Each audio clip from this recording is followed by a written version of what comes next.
Bartholomew County Public Library presents A Visit from St. Nicholas by Clement Clarke Moore.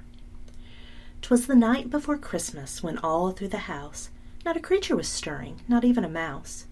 The stockings were hung by the chimney with care, in hopes that St. Nicholas soon would be there. The children were nestled all snug in their beds, while visions of sugar plums danced in their heads. And Mamma in her kerchief and I in my cap had just settled our brains for a long winter's nap. When out on the lawn there arose such a clatter, I sprang from the bed to see what was the matter. Away to the window I flew like a flash, tore open the shutters and threw up the sash.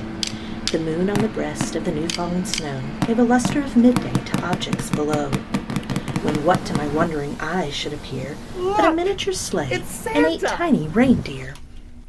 With a little old driver so lively and quick, I knew in a moment it must be St. Nick. More rapid than eagles his coursers they came, and he whistled and shouted and called them by name. Now Dasher, now Dancer, now Prancer and Vixen, on Comet, on Cupid, on Donder and Blitzen. To the top of the porch, to the top of the wall, now dash away, dash away, dash away all. As dry leaves that before the wild hurricane fly, when they meet with an obstacle mount to the sky, so up to the housetop the coursers they flew, with a sleigh full of toys, and St. Nicholas too.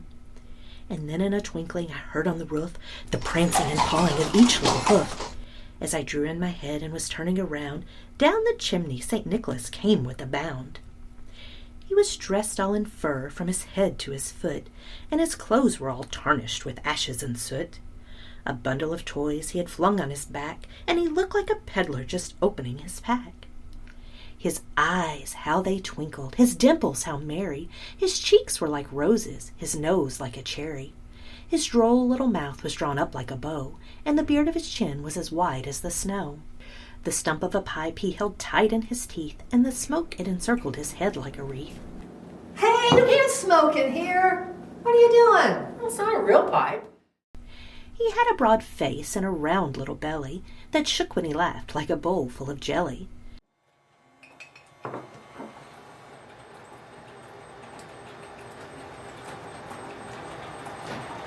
What are you doing? I read that the aromas attached to the oxygen, it brings out the flavors. Okay. You want some? No. He was chubby and plump, a right jolly old elf, and I laughed when I saw him in spite of myself.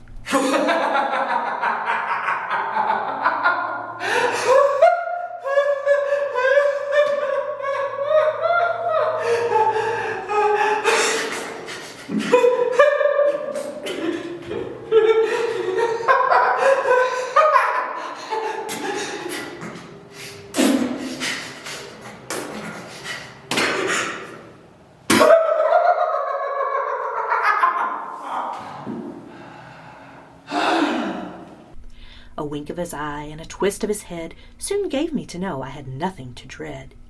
He spoke not a word, but went straight to his work, and filled all the stockings, then turned with a jerk, and laying a finger aside of his nose, and giving a nod, up the chimney he rose. He sprang to his sleigh, to the team gave a whistle, and away they all flew like the down of a thistle. But I heard him exclaim ere he drove out of sight, "Happy Christmas to all, and to all a good night."